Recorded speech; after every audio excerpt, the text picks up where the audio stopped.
प्रथमं वक्रतुण्डं च एकदन्तं द्वितीयकम् एकादशं गणपतिं द्वादशं तु गजाननं द्वादशैतानि नामानि त्रिसन्ध्ययः पठे नरः न च विघ्नभयं तस्य सर्वसिद्धिकरं प्रभो।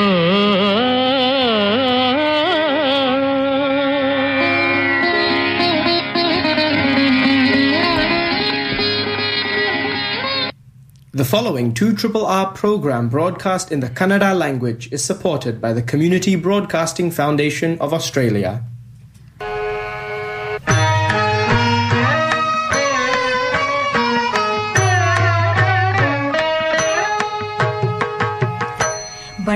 ಬಂಡನಾದೇನು ನಾನು ಸಂಸಾರದಲ್ಲಿ ಬಂಡನಾದೇನು ನಾನು ಸಂಸಾರದಲ್ಲಿ ಕಂಡು ಕಾಣದ ಹಾಗೆ ಇರಬಹುದೇ ಹರಿಯೇ ಬಂಡನಾದೇನು ನಾನು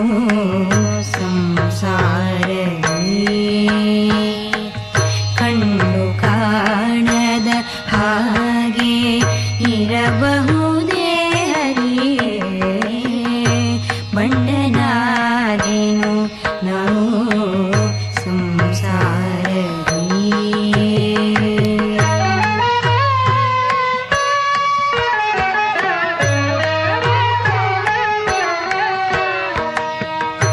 ಕಂಡ ಕಣ್ಣುಗಳಿಗೆ ಕೈ ಮುಗಿದು ಸಾಕಾಯ್ತು ದಿಂಡೆಗಾರರ ಮನೆಗೆ ಬಲು ತಿರುಗಿದೆ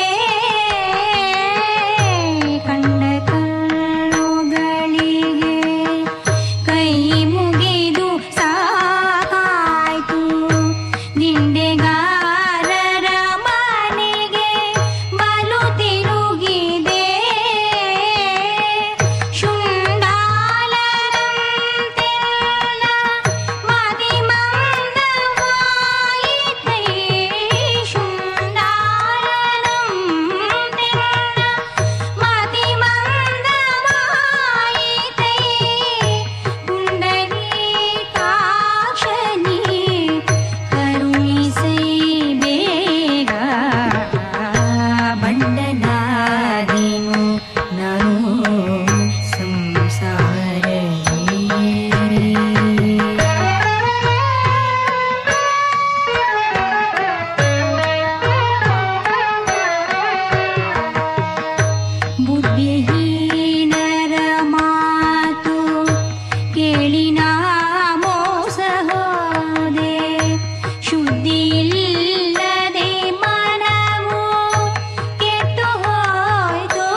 ಬಂಡನಾದೇನೆ ನಾನು ಸಂಸಾರದಿ, ಕಂಡು ಕಾಣದೆ ಹಾಗೆ ಇರಬಹುದೇ ಹರಿಯೇ ಅಂತ ಪುರಂದರದಾಸರೇ ಹೇಳ್ತಾ ಇದ್ದಾರೆ ಅಂದ್ರೆ ನಮ್ಗೆ ಆಶ್ಚರ್ಯ ಆಗೋದು ಏನು ಇದಿಲ್ಲ. ಆದ್ರೆ ಎಷ್ಟು ಮಧುರವಾಗಿ ಹೇಳಿದ್ದಾರೆ ಈ ಹಾಡನ್ನ. ಈ ತರ ಆಲೋಚನೆಗಳು ನಮಗೂ ಬರುತ್ತವೆ. ಅವ್ರು ಹೇಳಿದ್ರು ಬಂಡನಾದೆ ಅಂದ್ರು, ದಿಂಡೆಗಾರರ ಮನೆಗೆ ಬಲು ತಿರುಗಿದೆ ಅಂದ್ರು, ಶುದ್ಧಿ ಇಲ್ಲದೆ ಮನವು ಕೆಟ್ಟು ಹೋಯ್ತು ಅಂದ್ರು, ಆಮೇಲೆ ಕಂಡ ಕಲ್ಲುಗಳಿಗೆ ಕೈ ಮುಗಿದೆ ಅಂದ್ರು. ನೋಡಿ, ಇದು ಒಂದು ಪುರಂದರದಾಸರ ದೊಡ್ಡ ದೇವರ ನಾಮ. ಇದನ್ನ ಹಾಡಿದವರು ಕಾಸರವಳ್ಳಿ ಸಿಸ್ಟರ್ಸ್ ಅಂತ. ಅವ್ರ ಕಾಸರವಳ್ಳಿ ಸಿಸ್ಟರ್ಸ್ ಯಾರು ಅಂದ್ರೆ ನಮ್ಮ ಗಿರೀಶ್ ಕಾಸರವಳ್ಳಿ ಅವ್ರಿಗೆ ಸಂಬಂಧಿಕರವರು. ಬಹಳ ಮಧುರವಾಗಿ ಹೇಳಿದ್ದಾರೆ, ತುಂಬಾ ಚೆನ್ನಾಗಿ ಹೇಳಿದ್ದಾರೆ. ಎಲ್ಲದಕ್ಕೆ ನನಗೆ ಈ ತರ ಹಾಡುಗಳು ಯಾಕೆ ಇಷ್ಟ ಆಗುತ್ತೆ ಅಂದ್ರೆ ನಮ್ಮ ಮುಂದಿನ ಕಾರ್ಯಕ್ರಮದ ಮುಂದುವರಿಕೆಗೆ ಒಂದು ಸೂಕ್ತ ವಾತಾವರಣ ಇದು ಕಲ್ಪಿಸುತ್ತೆ ಅಂತ ನನ್ನ ಭಾವನೆ. ಇವಾಗ ನನ್ನ ಜೊತೆ ಇವತ್ತು ಗಣೇಶ್ ಪ್ರಸಾದ್ ಅವರು ಇದ್ದಾರೆ, ಶಶಿಕಾಂತ್ ಅವರು ಇದ್ದಾರೆ. ನಮಸ್ಕಾರ. ಸೊ ನಿಮಗೂ ಹೀಗೆ ಅನ್ಸುತ್ತೆ ಅಂತ ನನ್ನ ಭಾವನೆ. ಹೌದು. ಇದು ನಾವು ಬಾಳ್ತಿರೋ ತರ ನಮ್ ಜೀವನದ ರೀತಿ ನೀತಿಗಳನ್ನ, ಈಗಿನ ಜೀವನದ ರೀತಿ ನೀತಿಗಳನ್ನ ಬಣ್ಣಿಸುವಂತ ಈ ಹಾಡು ತುಂಬಾ ಅರ್ಥಪೂರ್ಣವಾಗಿದೆ. ಅದಲ್ದಲ್ಲಿ ಶ್ರೀನಿವಾಸ್, ನಮಗನ್ಸೋದಿರ್ಲಿ ಶಶಿಕಾಂತ್ ಅವ್ರಿಗೆ ಅನ್ನಿಸ್ಲೇಬೇಕು, ಯಾಕೆಂದ್ರೆ ಅವರ ಮನೆಯವರು ದೊಡ್ಡ ಹಾಡುಗಾರ್ತಿ ಕೂಡ. ರೇಖಾ ಅವರು ಹೀಗೆ ಇದೆ, ಇಷ್ಟೇ ಚೆನ್ನಾಗಿ ಹಾಡುವಂತ ಸಾಮರ್ಥ್ಯ ಉಳ್ಳ. ಆಯ್ತು ಶ್ರೋತೃಗಳೇ, ನಮಸ್ಕಾರ. ಇದು ಸಿಡ್ನಿ ಕನ್ನಡ ವಾಣಿ. ಈ ಕಾರ್ಯಕ್ರಮಕ್ಕೆ ನಿಮಗೆ ಸ್ವಾಗತ ಬಯಸ್ತಾ ಇರೋದು ನಾನು ಸಿಡ್ನಿ ಶ್ರೀನಿವಾಸ್ ಮತ್ತು ಗಣೇಶ್ ಪ್ರಸಾದ್, ನಾನು ಶಶಿಕಾಂತ್ ಅವರು. ನಿಮಗೆ ತಿಳಿದಿರೋ ಹಾಗೆ 2RRR ಕ್ಷೇತ್ರದಿಂದ ಹೊರಬರುತ್ತಿರುವ ಕನ್ನಡ ಕಾರ್ಯಕ್ರಮ ಇದು. ಇವತ್ತು ಡಿಸೆಂಬರ್ ತಿಂಗಳ 7ನೇ ತಾರೀಕು ಭಾನುವಾರ. ಇನ್ನು ನಮ್ಮ ತರಂಗಾಂತರ ಅವೆಲ್ಲ ಇರಲಿ. ಆಮೇಲೆ ನಾನು ಯಾವಾಗ್ಲೂ ಹೇಳೋ ತರ ನಮಗೆ ನಿಮ್ಮ ಟೀಕೆ ಸಲಹೆ ಬಹು ಮುಖ್ಯ. ಆದ್ರಿಂದ ಕಾರ್ಯಕ್ರಮದ ಅವಧಿಯಲ್ಲಿ ದಯವಿಟ್ಟು ನಮಗೆ ಫೋನ್ ಮಾಡಿ ನಿಮಗೇನ್ ಅನ್ಸುತ್ತೆ, ಕಾರ್ಯಕ್ರಮ ಹೇಗಿದ್ರೆ ಚೆನ್ನ, ಅವೆಲ್ಲ ನಮಗೆ ತಿಳಿಸ್ಕೊಡಿ ಅಂತ ನಾವು ಕೇಳ್ಕೊಳ್ಳೋಣ. ನಮ್ಮ ಫೋನ್ ನಂಬರ್ 98162777. ಇದನ್ನ ಹೊರದೇಶಗಳಿಂದ ಮಾಡಬೇಕು ಅಂತಂದ್ರೆ +61 ಆಮೇಲೆ 98162777. ಖಂಡಿತ. ಆಮೇಲೆ ಸಿಡ್ನಿಯಿಂದಾನೇ ಮಾಡಬೇಕು ಅನ್ನೋದಾದ್ರೆ ಯೋಚನೆ ಇಲ್ಲ. ಆಸ್ಟ್ರೇಲಿಯಾದ ಇತರ ಕಡೆಗಳಿಂದ ಮಾಡಬೇಕಾದ್ರೆ ಒಂದು 2 ಸೇರಿಸ್ಕೋಬೇಕಾಗುತ್ತೆ. ಹೌದು. ಆಯ್ತು.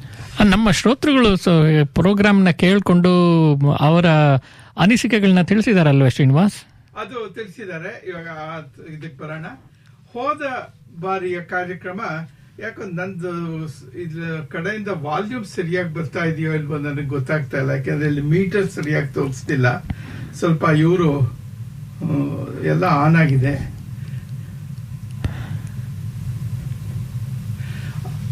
ಆದ್ರೂ ನಾನು ಓದ್ತೀನಿ, ಪರವಾಗಿಲ್ಲ. ಅಂದ್ರೆ ನಿಮಗ್ ಕೇಳಿಸ್ತಾ, ಚೆನ್ನಾಗಿ ಕೇಳಿಸ್ತಾ ಇದೆ. ಶ್ರೋತೃಗಳಿಗೂ ಹೋಗ್ತಾ ಇರ್ಬೇಕಿದು.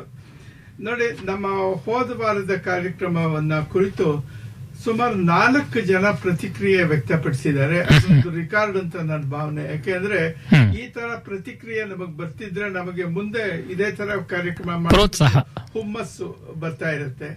ಈಗ ಮೊದಲನೇದಾಗಿ ನಮ್ಮ ಸಿಡ್ನಿಯವರೇ ಆದ ಉಮಾಕಟ್ಟಿ ಅವರು ಫೋನ್ ಮಾಡಿ ಹೇಳ್ತಾರೆ. ಅವ್ರು ಹೇಳಿದ್ದಾರೆ, ಈ ಕಾರ್ಯಕ್ರಮ ತುಂಬಾ ಚೆನ್ನಾಗಿ ಮೂಡಿ ಬಂದಿದೆ. ವಚನ ಭಾರತ ನಾನು ಓದಿದ ಮೊದಲ ಮಹಾಭಾರತ ಕೂಡ. ಅಮರ ಚಿತ್ರಕಥೆಯ ನಂತರ ವೆಂಕಟಕೃಷ್ಣ ಅವರ ಬರಹಗಳನ್ನು ಗಣೇಶ್ ಪ್ರಸಾದ್ ಚೆನ್ನಾಗಿ ಓದಿದ್ದಾರೆ.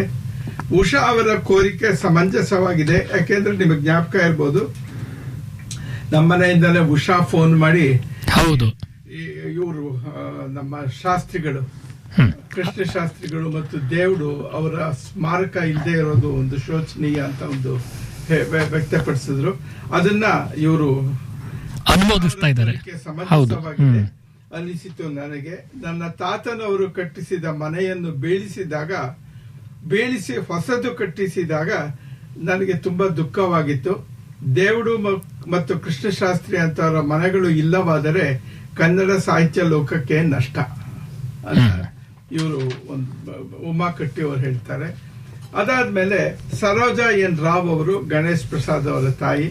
ಸಿಡ್ನಿ ಕನ್ನಡ ವಾಣಿಯ ಸದಸ್ಯ, ಎಲ್ಲರಿಗೂ ಪ್ರಣಾಮಗಳು. ನೆನ್ನೆಯ ಸಿಡ್ನಿ ಆಕಾಶವಾಣಿಯಲ್ಲಿ ಮೂಡಿಬಂದ ಕಾರ್ಯಕ್ರಮ ಬಹಳ ಚೆನ್ನಾಗಿತ್ತು. ಮನೆಯಲ್ಲೇ ಕೇಳುತ್ತಿದ್ದೇವೆ ಏನೋ ಅನ್ನುವಷ್ಟು ಸ್ಪಷ್ಟವಾಗಿ ಕೇಳಿಸುತ್ತಿತ್ತು. ಹಾಗೆ ದಿಗ್ಗಜರ ಪರಿಚಯ, ಕರ್ಜಿಗೆ ಇವರ ಕಥೆಗಳು, ಮಧ್ಯೆ ಮಧ್ಯೆ ಕುರುಕಲು ತಿಂಡಿ ತಿಂದಂತೆ ಕತೆ, ಸಂಗೀತ ಸೊಗಸಾಗಿತ್ತು. 1 ಗಂಟೆ ಹಾಗೆ ಹೋಯಿತೆ ಎನ್ನಿಸಿತು. ಮತ್ತೆ ಭಾನುವಾರಕ್ಕೆ ಕಾಯಬೇಕೆಲ್ಲ ಅನ್ನಿಸಿತು. ಹೀಗೆ ಒಳ್ಳೆಯ ಕಾರ್ಯಕ್ರಮ ಬರುತ್ತಿರಲಿ ಎಂದು ನಮ್ಮ ಆಸೆ. ಎಲ್ಲರಿಗೂ ಶುಭ ಹಾರೈಕೆಗಳು. ಸರೋಜಾ ಎನ್ ರಾವ್. ಚೆನ್ನಾಗಿ ಬರ್ದಿದ್ದಾರೆ, ತುಂಬಾ ಚೆನ್ನಾಗಿ ಬರ್ದಿದ್ದಾರೆ. ಇನ್ನೊಂದು ನೋಡಿ, ಮೈಸೂರಿನಿಂದ KS ನಾಗರತ್ನ ಭಟ್ ಅವರು, ನಾನು ಪೂರ್ತಿ ಪ್ರೋಗ್ರಾಮ್ ಕೇಳಿದೆ, ತುಂಬಾ ಚೆನ್ನಾಗಿತ್ತು. 1 ಗಂಟೆಯಲ್ಲಿ ಸಾಧ್ಯವಾದಷ್ಟು ವಿಷಯಗಳನ್ನು ಅಳವಡಿಸಿದ್ದೀರಿ. ಶ್ರೀನಿವಾಸ್ ಅವರ ಆರತಿ ಕೃಷ್ಣ ಸಂದರ್ಶನ ತುಂಬಾ ವಿಷಯಗಳನ್ನು ತಿಳಿಸಿಕೊಟ್ಟಿತು. ಹಾಗೂ ಗಣೇಶ್ ಪ್ರಸಾದ್ ಅವರ ದೇವುಡು ನರಸಿಂಹಶಾಸ್ತ್ರಿಗಳ ಬಗ್ಗೆ, ಕೃಷ್ಣಶಾಸ್ತ್ರಿಗಳ ಬಗ್ಗೆ ವಿಷಯ ಸಂಗ್ರಹಣೆ ಅದ್ಭುತವಾಗಿತ್ತು. ನಮಗೆ ಈ ಕಾರ್ಯಕ್ರಮ ಇಷ್ಟು ಖುಷಿ ಕೊಟ್ಟಿರುವಾಗ ಇನ್ನು ಆಸ್ಟ್ರೇಲಿಯಾದಲ್ಲಿರುವ ಭಾರತೀಯರಿಗೆ ಇನ್ನೆಷ್ಟು ಸಂತೋಷ ಕೊಟ್ಟಿರಬಹುದು. ಆಕಾಶವಾಣಿಯ ಈ ನಿಮ್ಮ ಸೇವೆ ನಿರಂತರವಾಗಿ ನಡೆಯಲಿ. ಕಾರ್ಯಕ್ರಮದಲ್ಲಿ ಪಾಲ್ಗೊಂಡ ಎಲ್ಲ ಸದಸ್ಯರಿಗೂ ನನ್ನ ಕೃತಜ್ಞತೆಗಳನ್ನು ಸಲ್ಲಿಸುತ್ತೇನೆ. KS ನಾಗರತ್ನ ಭಟ್. ಇನ್ನು ಶೀಲಾ ಕೇಶವಮೂರ್ತಿ, ಬೆಂಗಳೂರು, ಸಿಡ್ನಿ ಕನ್ನಡವಾಣಿ ಕಾರ್ಯಕ್ರಮ ಚೆನ್ನಾಗಿ ಬಂದಿದೆ. ಗಣೇಶ್ ಪ್ರಸಾದ್ ಅವರ ಈ ಹೊಸ ಪ್ರಯತ್ನಕ್ಕೆ ಅಭಿನಂದನೆಗಳು. ಮುಂದುವರಿಸಿ. ಇದು ಎಲ್ಲರೂ ಚೆನ್ನಾಗಿ ಬರೆದಿದ್ದಾರೆ. ನಾಗರತ್ನ ಭಟ್ ಅವರಿಗೆ, ಸರೋಜಾ ಎನ್ ರಾವ್ ಅವರಿಗೆ, ಶೀಲಾ ಕೇಶವಮೂರ್ತಿ ಅವರಿಗೆ ಹಾಗೂ ಉಮಾಕಟ್ಟಿ ಅವರಿಗೆ ಸಿಡ್ನಿ ಕನ್ನಡವಾಣಿ ಪರವಾಗಿ ಧನ್ಯವಾದಗಳು. ಹೀಗೆ ಪ್ರೋಗ್ರಾಮ್ನ ಕೇಳಿಕೊಂಡು ನಿಮ್ಮ ಅನಿಸಿಕೆಗಳನ್ನ ನಮಗೆ ತಿಳಿಸ್ತಾ ಇರಿ. ಅವಾಗ ನಮಗೂ ಒಂದು ಹುರುಪು ಬರುತ್ತೆ ಅಂತ. ಯಾಕೆ ಹೇಳಿ.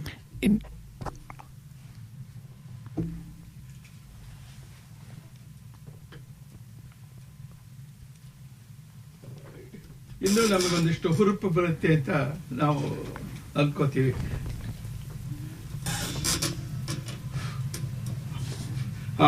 ಈಗ ಮುಂದಕ್ಕೆ ಕಾರ್ಯಕ್ರಮ ಮುಂದುವರಿಸೋದಾದ್ರೆ, ಇವತ್ತಿನ ಕಾರ್ಯಕ್ರಮ ಏನು ವಿಶೇಷ ಅಂತ ಹೇಳಿದ್ರೆ, ಶಶಿಕಾಂತ್ ಅವರೊಡನೆ ಸಿಡ್ನಿ ಮೆಟ್ರೋ ಕುರಿತ ಮಾತುಕತೆ ಒಂದು.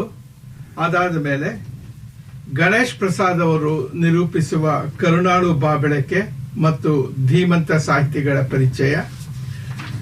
ಆಮೇಲೆ ರಂಜಿನಿ ಜಯಂತ್ ಅವರಿಂದ ಮತ್ತೊಂದು ಶ್ರವಣ ಪೋಸ್ಟ್ ಕಾರ್ಡ್ ಬಂದಿದೆ. ಅಂಟಾರ್ಕ್ಟಿಕಾ ಇಂದನೇ ಈ ಸಲ ಎಲ್ಲಿ ಅದಕ್ಕೆ ನಾನು ನೋಡಿಲ್ಲ, ಅದು ಬಂದಿದೆ. ಅದನ್ನ ಇವತ್ತೊಂದು ಕೇಳೋಣಂತೆ. ಸೊ ಇದು ನಮ್ಮ ಸ್ಥೂಲವಾಗಿ ನಮ್ಮ ಕಾರ್ಯಕ್ರಮ ಈಗ. ಸೊ ಎಲ್ಲದಕ್ಕಿಂತ ಮುಂಚೆ ಒಂದು ಸ್ಪಾನ್ಸರ್ ಸಂದೇಶ ಕೇಳಿ.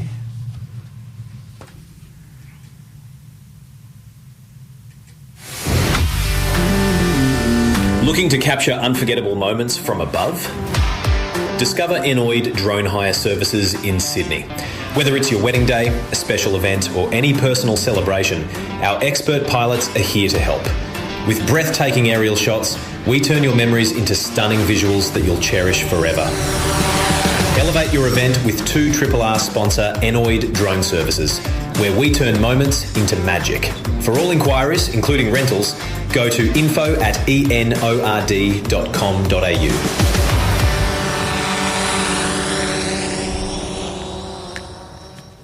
Looking for first aid training that comes to you? St John Ambulance offers on-site training, bringing expert instructors to your workplace, school or community group. Not all first aid training is created equal. With expert trainers, hands-on learning and interactive technology, you'll gain the skills and confidence to step up when it matters most. Trust your training to St John, New South Wales. Be prepared. Be confident. Book your first aid training today at stjohnnsw.com.au. The life you save could be someone you work with. Trust your training to St John, New South Wales. Hey there! 2RRR is one of the few stations that gives weekly airtime to young people aged 14 to 18. We broadcast 4 hours of youth-produced radio every week on 2RRR's Youth Jukebox. Tune in Monday to Thursday, 4 p.m. to 5 p.m. to hear our fantastic youth broadcasters. That's Youth Jukebox, 4 p.m. to 5 p.m, Monday to Thursday, right here on your local sound, 2RRR 88.5 FM, and to the world via 2RRR.org.au.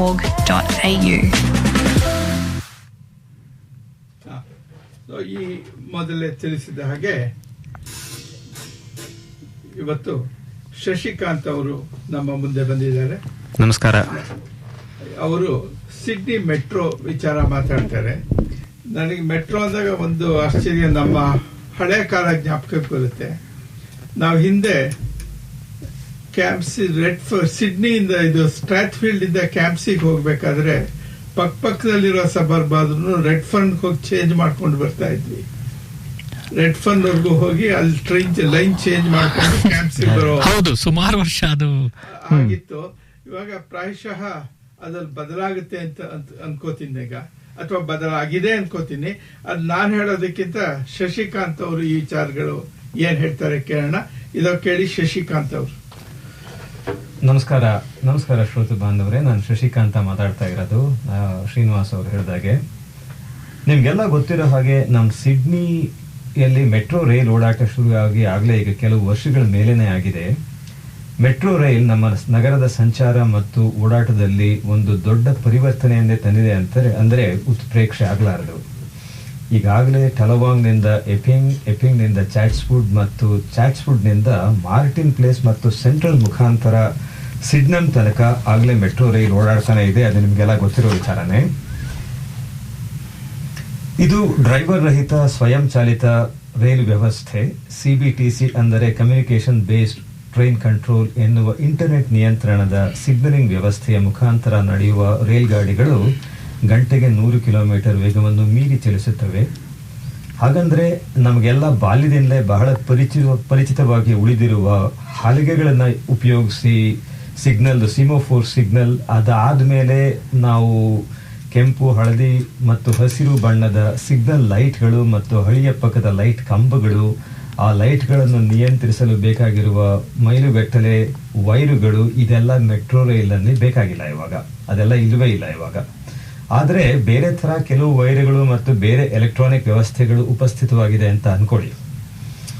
ಈ metro rail ನಿಲ್ದಾಣಗಳ ಇನ್ನೊಂದು ವಿಶೇಷತೆ ಅಂದ್ರೆ ಎಲ್ಲ ನಿಲ್ದಾಣಗಳು accessible, ಅಂತಂದ್ರೆ ನಾವು ದೊಡ್ಡ ದೊಡ್ಡ ಸೂಟ್ ಕೇಸ್ ಹಿಡ್ಕೊಂಡು ಅಥವಾ ತಂದೆ ತಾಯಿಯರು ಪ್ರಾಮ್ನಲ್ಲಿ ಮಕ್ಕಳನ್ನು ಕೂರಿಸಿಕೊಂಡು ಕರೆದೊಯ್ಯುವ ಅಥವಾ ವಯಸ್ಸಾದವರು ವೀಲ್ ಚೇರ್ನಲ್ಲಿ ಇದ್ರೆ ಅವರುಗಳು ರಸ್ತೆಯಿಂದ ರೈಲ್ ಗಾಡಿ ಏರುವವರೆಗೂ ಯಾವ ಸಹಾಯವೂ ಇಲ್ಲದೆ ತಲುಪಬಹುದಾದಂತಹ ಒಂದು ಅರೇಂಜ್ಮೆಂಟ್ ಮಾಡಲಾಗಿದೆ. ಹಾಗೂ ಪ್ರ್ಯಾಮ್ಗಳು ಅಥವಾ ವೀಲ್ ಚೇರ್ಗಳು ಉರುಳಿಕೊಂಡು ಹಳಿಗಳ ಮೇಲೆ ಬೀಳದ ಹಾಗೆ ಪ್ಲಾಟ್ಫಾರ್ಮ್ ತುದಿಯಲ್ಲಿ ಪ್ಲಾಟ್ಫಾರ್ಮ್ ಸ್ಕ್ರೀನ್ ಡೋರ್ಗಳನ್ನು ಕೂಡ ಅಳವಡಿಸಲಾಗಿದೆ. ಅದು ಸಿಡ್ನಿಯಲ್ಲಿ ಮೊದಲ ಸಲ ಈ ಥರ ಈ ಅರೇಂಜ್ಮೆಂಟ್ ಮೊದಲನೇ ಸಲ ಬಂದಿದೆ. ನಾವು ಭಾರತೀಯರಿಗೆ ಇನ್ನೊಂದು ಹೆಮ್ಮೆಯ ವಿಚಾರ ಏನಂದ್ರೆ, ಈಗಾಗಲೇ ಚಲಿಸುತ್ತಿರುವ ಮೆಟ್ರೋ ರೈಲ್ ಗಾಡಿಗಳು ಭಾರತದ ಚೆನ್ನೈನಲ್ಲೇ ಅಳವಡಿಸಲ್ಪಟ್ಟಿದ್ದು, ಅದಲ್ಲದೆ ಈಗ ತಾನೇ ಸಿಡ್ನಿ ನಗರದ ಹೊಸ ಗ್ಯಾಡಿಗಲ್ ಮೆಟ್ರೋ ರೈಲ್ ನಿಲ್ದಾಣವನ್ನು ಪ್ರಪಂಚದಲ್ಲೇ 6 ಅತ್ಯಂತ ಸುಂದರ ರೈಲ್ ನಿಲ್ದಾಣಗಳಲ್ಲಿ ಒಂದಾಗಿ ಆಯ್ಕೆ ಮಾಡಲಾಗಿದೆ. ನಾವು ಒಂದು ರೈಲ್ ನಿಲ್ದಾಣಕ್ಕೆ ಹೋಗುವ ಅನುಭವವನ್ನೇ ಬದಲಿಸುವ ಮತ್ತು ನಮ್ಮನ್ನು ಅಚ್ಚರಿಗೊಳಿಸುವ ಈ ಮೆಟ್ರೋ ರೈಲ್ ನಿಲ್ದಾಣಗಳು ಮುಂಬರುವ ಕಾಲದಲ್ಲಿ ನಮ್ಮ ನಗರದ ಕಣ್ಮಣಿಗಳಾಗಿ ಉಳಿಯುವುದರಲ್ಲಿ ಯಾವ ಸಂದೇಹನೂ ಇಲ್ಲ. ಮೆಟ್ರೋ ರೈಲ್ನಲ್ಲಿ ಓಡಾಡಲು ಯಾವ ಟೈಮ್ ಟೇಬಲ್ ಸಹ ಬೇಕಾಗಿಲ್ಲ. ಇವಾಗ ಪೀಕ್ ಟೈಮ್ನಲ್ಲಿ ಪ್ರತಿ 4 ನಿಮಿಷಕ್ಕೊಂದು ರೈಲ್ ಬಂದು ನಿಲ್ಲುತ್ತೆ. ಆದರೆ ಇಷ್ಟೇ ಅಲ್ಲ, ಮೆಟ್ರೋ ರೈಲ್ ಸಮೀಪ ಭವಿಷ್ಯದಲ್ಲೇ ಇನ್ನೂ ನಗರದ ಹಲವಾರು ಕಡೆ ಓಡಾಡಲಿವೆ ಅನ್ನೋ ವಿಚಾರ ನಿಮಗೆಲ್ಲ ಗೊತ್ತಿದೆಯೋ ಇಲ್ವೋ. ಮುಂಬರುವ ವರ್ಷದಲ್ಲಿ ಸಿಡ್ನಮ್ ಇಂದ ಬ್ಯಾಂಕ್ಸ್ಟೌನ್ ವರೆಗೆ ಈಗಾಗಲೇ ಇದ್ದ ರೈಲ್ ಲೈನ್ ನ ಮೆಟ್ರೋ ಲೈನ್ ಆಗಿ ರೂಪಾಂತರಗೊಳಿಸಲಾಗುತ್ತಿದೆ. ಈಗಾಗಲೇ ಮುಕ್ಕಾಲು ಭಾಗ ನಿರ್ಮಾಣ ಕಾಲ ಮುಗಿದಿದ್ದು, ಈಗ ಹೈ ಸ್ಪೀಡ್ ಡೈನಮಿಕ್ ಟೆಸ್ಟಿಂಗ್ ಕೆಲಸ ಜಾರಿ ಇದೆ. ಇನ್ನೊಂದು ವರ್ಷಕ್ಕೂ ಮುಂಚೆನೆ ಇದು ಕೆಲಸ ಪೂರ್ತಿಯಾಗಿ ಮೆಟ್ರೋ ರೈಲ್ ಓಡಾಡೋ ಸಂಭವ ಇದೆ. ಅದಲ್ಲದೆ ನಮ್ಗೆ ಯಾರಿಗೂ ಗೊತ್ತೇ ಇಲ್ಲದ ಹಾಗೆ ಸೆಂಟ್ ಮೇರಿಸ್ ನಿಲ್ದಾಣದಿಂದ ನಮ್ಮ ಹೊಸ ನ್ಯಾನ್ಸಿ ಬರ್ಡ್ ವಾಲ್ಟನ್ ವಿಮಾನ ನಿಲ್ದಾಣದವರೆಗೂ ಕೂಡ ಒಂದು ಹೊಸ ಮೆಟ್ರೋ ರೈಲ್ವೆ ಲೈನ್ ತಯಾರಾಗ್ತಾ ಇದೆ. 7 ರೈಲ್ವೆ ನಿಲ್ದಾಣಗಳನ್ನು ಸೇರಿದಂತೆ ಅವ್ಯಾವಂದ್ರೆ Saint Mary's, Orchard Hills, Luddenham, airport business park, airport terminal, Bringelly ಮತ್ತು ಬ್ರಾಡ್ಫೀಲ್ಡ್. ಈ ರೈಲ್ ಲೈನ್ ಬ್ರಾಡ್ಫೀಲ್ಡ್ ನಲ್ಲಿ ಹೊಸ ಉಪನಗರವಾಗಿ ಬೆಳೀತಾ ಇರೋ ಏರೋಟ್ರೋಪೋಲಿಸ್ ಅಂತ ನಗರಕ್ಕೂ ತಲುಪುತ್ತದೆ. ಈ ಲೈನ್ 2027ರಲ್ಲಿ ಮುಗಿದು ಪ್ರಯಾಣಿಕರನ್ನು ಹೊಸ ವಿಮಾನ ನಿಲ್ದಾಣಕ್ಕೆ ಸೆಂಟ್ ಮೇರಿಸ್ನಿಂದ ಕರೆದೊಯ್ಯುವ ಕೆಲಸ ಆರಂಭ ಮಾಡಲಿದೆ. ಅದರ ಹೊರತಾಗಿ ನಗರದ ಸಿಬಿಡಿಯಿಂದ ಒಲಿಂಪಿಕ್ ಪಾರ್ಕ್ ಮೂಲಕ ವೆಸ್ಟ್ ಮೀಡ್ಗೆ ಮತ್ತೊಂದು ರೈಲು ಮಾರ್ಗವನ್ನು ನೆಲದೊಳಗೆ ಆಳವಾಗಿ ನಿರ್ಮಿಸಲಾಗುತ್ತಿದೆ.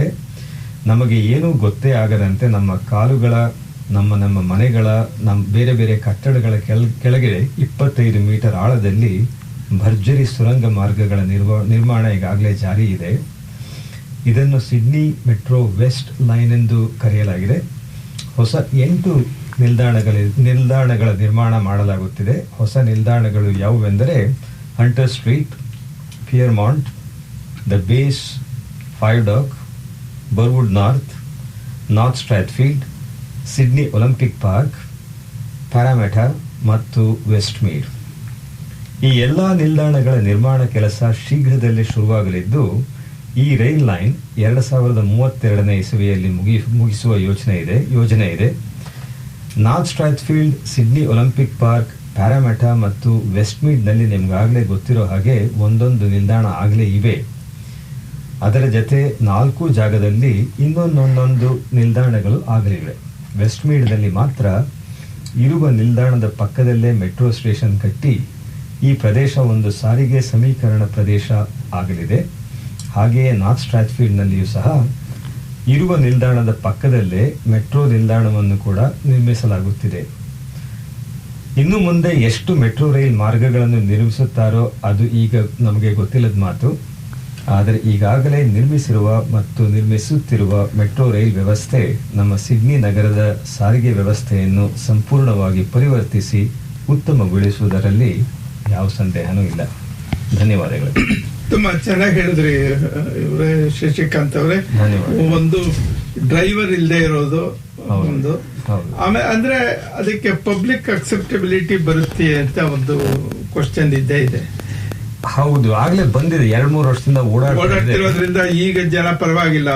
ಹೌದು, ಅದೊಂದು ಎಕ್ಸೈಟ್ಮೆಂಟ್ ಆಗಿದೆ ಜನಕ್ಕೆ. ಯಾಕಂತಂದ್ರೆ ರೈಲ್ ಹಿಂದೆ ಅಥವಾ ಮುಂದೆ ಹೋಗಿ ಹಳ್ಳಿಗಳನ್ನ ನೋಡ್ತಾ ನಿಂತ್ಕೊಳ್ಳೋ ಆಕರ್ಷಣೆ ಇದೆ. ನೀವು ಆ ಟ್ರೈನ್ ಅಲ್ಲಿ ಇವಾಗ ಓಡಾಡ್ತಾ ಇದ್ರೆ. ಇನ್ನೊಂದು ಮುಖ್ಯವಾದ ವಿಚಾರ ಅಂತಂದ್ರೆ, ಜನರು ಯಾರು ಟೈಮ್ ಟೇಬಲ್ ಬಗ್ಗೆ ಯೋಚನೆ ಮಾಡಬೇಕಾಗಿಲ್ಲ. ಸೀದಾ ಸುಮ್ನೆ ಅವ್ರು ಹೇಳ್ತಾರಲ್ಲ turn up at the station ಅಂತ, ಹಾಗೆ ಸುಮ್ನೆ ಬಂದ್ರೆ ಸಾಕು, ನೆಕ್ಸ್ಟ್ ಒಂದು 4 ನಿಮಿಷದಲ್ಲಿ ಒಂದು ಟ್ರೈನ್ ಇರುತ್ತೆ.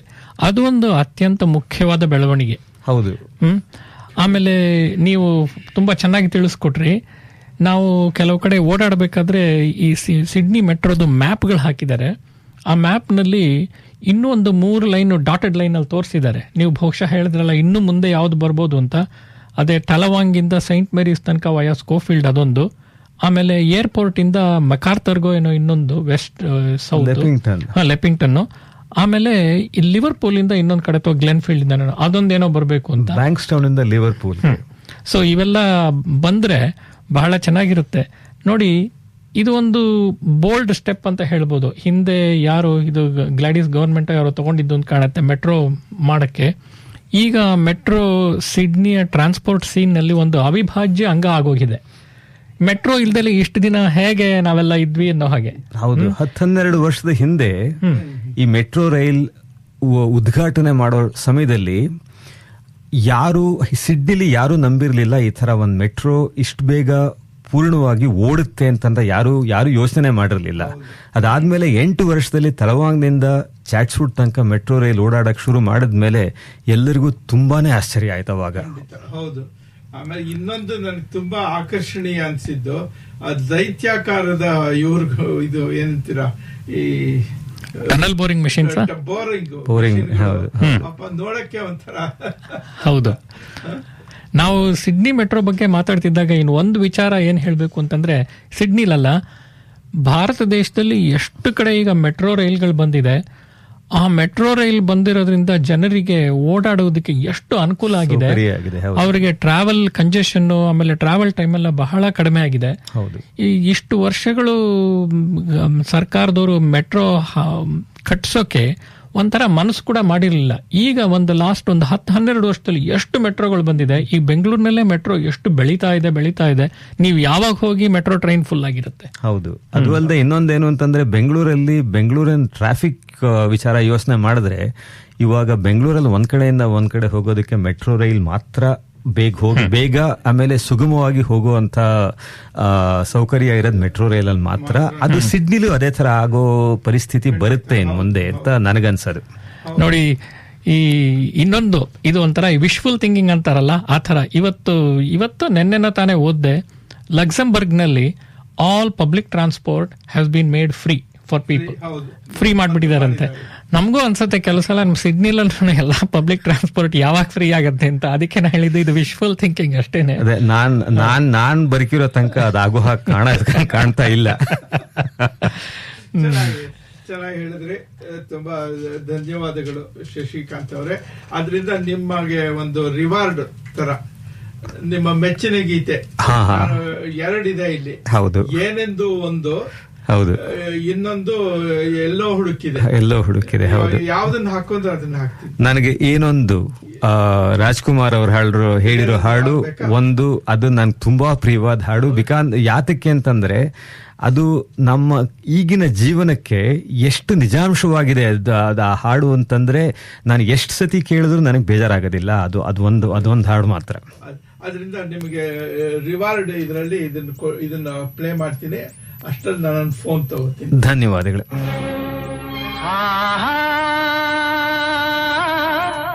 ಹಲೋ ಹಲೋ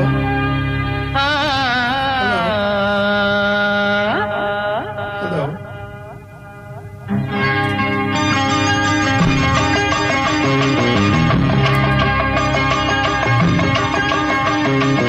ಏನೆಂದು ನಾ ಹೇಳಲಿ ಮಾನವನಾಸೆಗೆ ಕೊನೆಯಲ್ಲಿ, ಕಾಣೋದೆಲ್ಲ ಬೇಕು ಎಂಬ ಹಠದಲ್ಲಿ, ಒಳ್ಳೆಯದೆಲ್ಲ ಬೇಕು ಎಂಬ ಛಲದಲ್ಲಿ, ಯಾರನ್ನು ಪ್ರೀತಿಸಲು ಮನದಲ್ಲಿ, ಏನೊಂದು ಬಾಳಿಸನು ಜಗದಲ್ಲಿ, ಯಾರನ್ನು ಪ್ರೀತಿಸನು ಮನದಲ್ಲಿ, ಏನೊಂದು ಬಾಳಿಸನು ಜಗದಲ್ಲಿ, ಏನೆಂದು ನಾ ಹೇಳಲಿ ಮಾನವನಾಸೆಗೆ ಕೊನೆಯಲ್ಲಿ.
ಪಡೆಯುವುದೊಂದು ಎಂದೆಂದು ಎಂದೆಂದು ಎಂದೆಂದು ಪಡೆಯುವುದೊಂದು ಕೊಡುವುದು ಒಂದು ಸ್ವಾರ್ಥಿ ತಾನಾಗಿ ಮೆರೆದ. ಈಗ ಒಂದು ದೂರವಾಣಿ ಕರೆ ಬಂದಿದೆ. ನಮ್ಮನೆಯಿಂದಾನೆ ಉಷಾ ಫೋನ್ ಮಾಡ್ತಾ ಇರೋದು. ನಮಸ್ಕಾರ. ನಮಸ್ಕಾರ ಉಷಾ. ನಮಸ್ಕಾರ ಮೇಡಮ್. ನಮಸ್ಕಾರ ನಿಮ್ಗೆಲ್ಲಾರ್ಗು. ನಮಸ್ಕಾರ. ಇವತ್ತು ಶಶಿಕಾಂತ್ ಹೇಳಿದ್ದು programme it was really exclusive. ನಾವು ನ್ಯೂಸ್ ಅಲ್ಲಿ ಕೇಳ್ತಿರ್ತೀವಿ ಯಾವಾಗಲೂ ಒಂದ್ ಲೈನ್, ಆ ಸ್ಟೇಷನ್ ಇಂದ ಈ ಸ್ಟೇಷನ್ ಮೆಟ್ರೋ ಬಂತು, ಇಲ್ಲಿ ಎಳೆದ್ರು ಅಂತ 2 ನಿಮಿಷ ಅಷ್ಟೇ.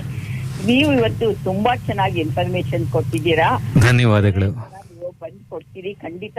This is N very exclusive information. ಯಾಕಂದ್ರೆ ನಮ್ಗೆ ಲೋಕಲ್ಸ್ಗೆ ಲೋಕಲ್ ಫೆಸಿಲಿಟೀಸ್ ಏನೇನಿದೆ ಅನ್ನೋದು ಚೆನ್ನಾಗಿ ಗೊತ್ತಾಗ್ಬೇಕು. ನಾವ್ ಯಾವಾಗ್ಲೂ ಓಡಾಡದೆ ಮನೆಯಲ್ಲಿ ರಿಟೈರ್ ಆಗಿರೋ ಅಂತವ್ರಿಗೆ ಯಾವಾಗ್ಲೂ ನ್ಯೂಸ್ ಅಲ್ಲಿ ಒಂದ್ ಲೈನ್ ನೋಡಿದ್ರೆ ಮರ್ತೋಗುತ್ತೆ ನಮ್ಗೆ. ನೀವ್ ಇವತ್ತು ಹೇಳಿದ್ದು ನಮಗ್ ತುಂಬಾ ಚೆನ್ನಾಗಿತ್ತು ಶಶಿಕಾಂತ್. ನೆಕ್ಸ್ಟ್ ಇನ್ನೊಂದೇನು ಅಂದ್ರೆ, ನೀವು ಹೆಲ್ತಿ ಈಟಿಂಗ್ ಹ್ಯಾಬಿಟ್ಸ್ ಬಗ್ಗೆ ಒಂದ್ಸತಿ ಮಾತಾಡ್ಬೇಕು ಅಂತ ಕೋರಿಕೆ ಇದೆ. ಅದೇ ನನ್ನ ಇದು. ಧಾರಾಳವಾಗಿ ಉಷಾ. ಈ ಮೆಟ್ರೋ ವಿಚಾರನು ಇನ್ನೇನಾದ್ರು ನಿಮ್ಗೆ ತಿಳ್ಕೋಬೇಕು ಅಂತ ಇಷ್ಟ ಇದ್ರೆ ಖಂಡಿತ ಕೇಳಿ. ನನಗ್ ಗೊತ್ತಿದ್ ಮಟ್ಟಿಗೆ ನಾನು ಹೇಳ್ತೀನಿ ಬೇಕಾದ್ರೆ ಇವಾಗ್ಲೂ. ಖಂಡಿತ ಹೇಳಿ.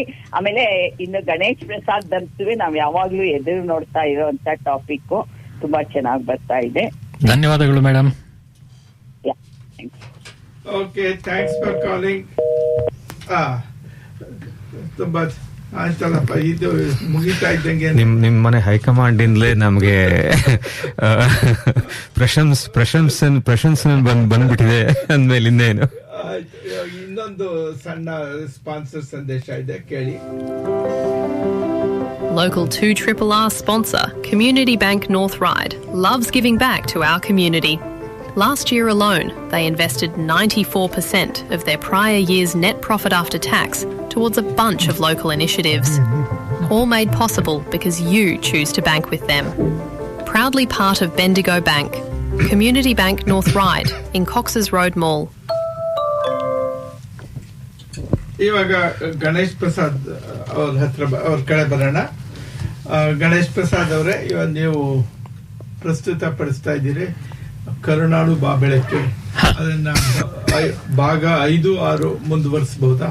ಮುಂದುವರಿಸಿ ನೋಡಿ. ಈಗ 5, 6 ಹಾಕ್ತೀನಿ. ಡಾಕ್ಟರ್ ಗುರುರಾಜ ಕರ್ಜಗಿಯವರ ಕರುಣಾಳು ಬಾಬೆಳಕೆ ಕಥೆಗಳು. ನಾನು ಗಣೇಶ್ ಪ್ರಸಾದ್ ಅದನ್ನ ಓದ್ತಾ ಇರೋದು. ಕರುಣಾಳು ಬಾಬೆಳಕೆ ಕಥೆ 5. ಪ್ರಾಮಾಣಿಕತೆ. ಒಂದು ಬಾರಿ ಒಬ್ಬ ಧರ್ಮಗುರುವಿಗೆ ಹೃದಯ ರೋಗ ಬಂದಿತು.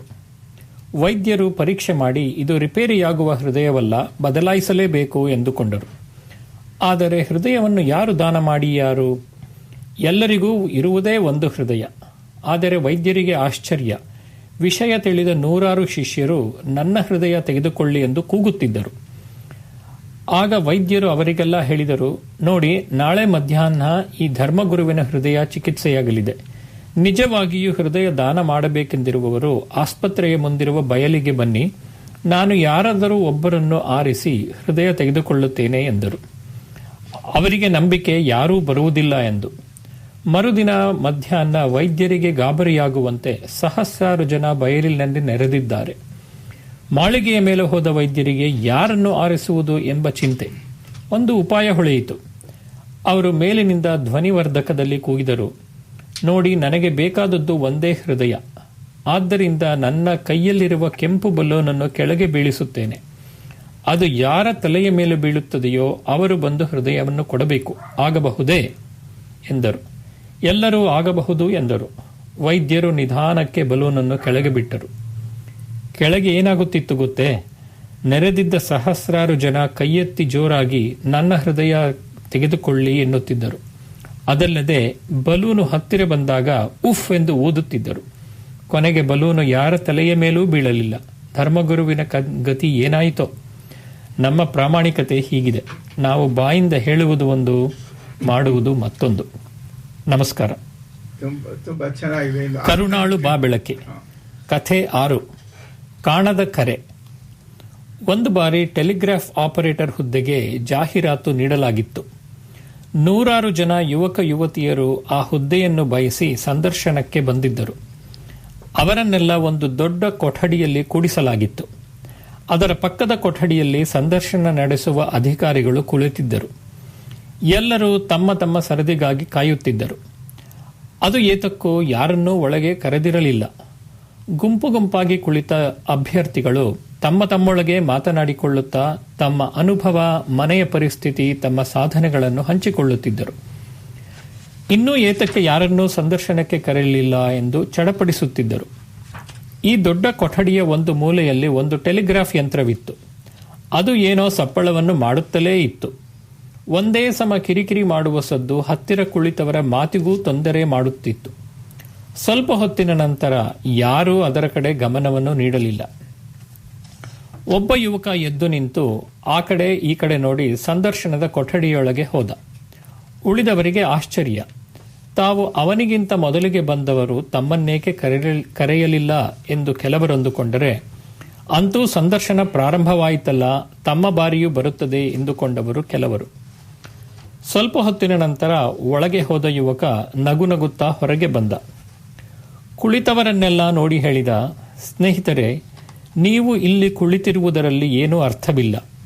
ಇದ್ದದ್ದು ಒಂದೇ ಹುದ್ದೆ, ಅದನ್ನು ನನಗೆ ಕೊಟ್ಟಾಯಿತು. ಆಗ ಅಭ್ಯರ್ಥಿಗಳಿಗೆ ಕೋಪ ಬಂತು. ಕೂಗಾಡತೊಡಗಿದರು. ಆಗ ಒಳಗಿಂದ ಅಧಿಕಾರಿ ಬಂದು ವಿವರಣೆ ನೀಡಿದ. ನೋಡಿ, ನೀವೆಲ್ಲ ಇಲ್ಲಿ ಬಂದದ್ದು ಟೆಲಿಗ್ರಾಫ್ ಆಪರೇಟರ್ ಹುದ್ದೆಗೆ ಅಲ್ಲವೇ? ಆದರೆ ನಿಮಗಾರಿಗೂ ಅದರಲ್ಲಿ ಆಸಕ್ತಿ ಇಲ್ಲವೆಂದು ತೋರುತ್ತದೆ. ಆ ಮೂಲೆಯಲ್ಲಿದ್ದ ಟೆಲಿಗ್ರಾಫ್ ಯಂತ್ರ ಮಾಡುತ್ತಿದ್ದ ಸದ್ದನ್ನು ಯಾರೂ ಕೇಳಿಸಿಕೊಳ್ಳಲಿಲ್ಲ.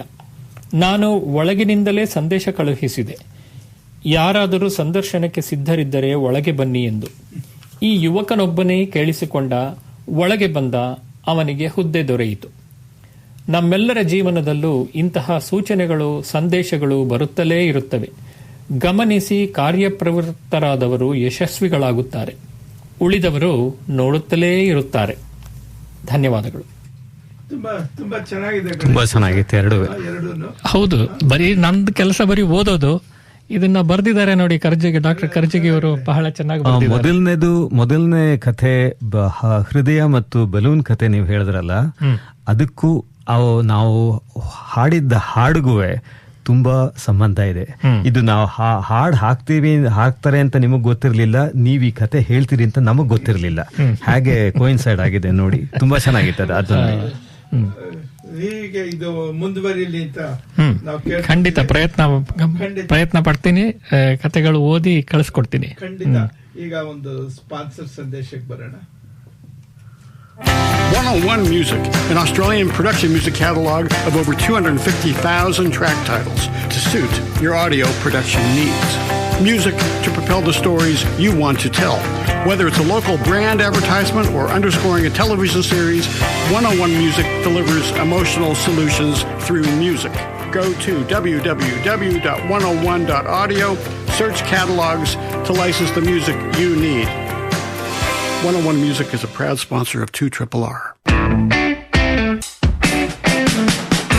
Hi, I'm AJ to tell you about Cactus Imaging, a printer like no other, with large format commercial printing of the highest quality for billboards, banners, vehicle wraps, street furniture, retail displays and interior signage, building wraps and hoardings, fabric printing and much more. Yes, 2RRR sponsor Cactus Imaging, a printer like no other. For further inquiry, go to cactusimaging.com.au. Cactus Imaging, a printer like no other. Christmas is coming and the geese are getting fat. Please put a penny in the old man's hat. If you haven't a penny... Christmas lights will be just fine, but let's share the good news. If your street has displays of Christmas lights and decorations and you would like the City of Ryde to feature them, please email your street name and suburb to communications@ryde.nsw.gov.au. Celebrating the Christmas season together. You, the City of Ryde, and your local sound to the world, 2RRR FM.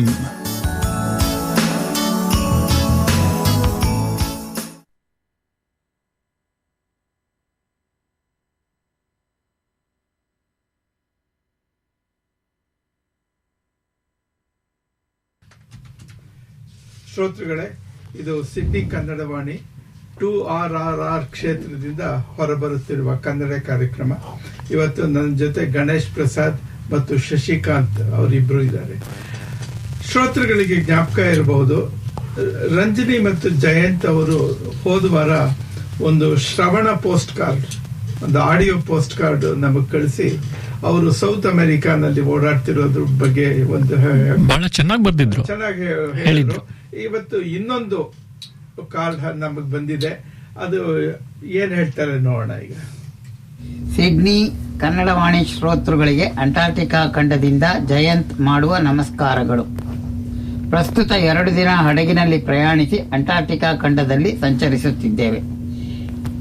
ಈಗ ಹಡಗಿನ ವಿಷಯವನ್ನು ಸ್ವಲ್ಪ ವಿವರಿಸೋಣ.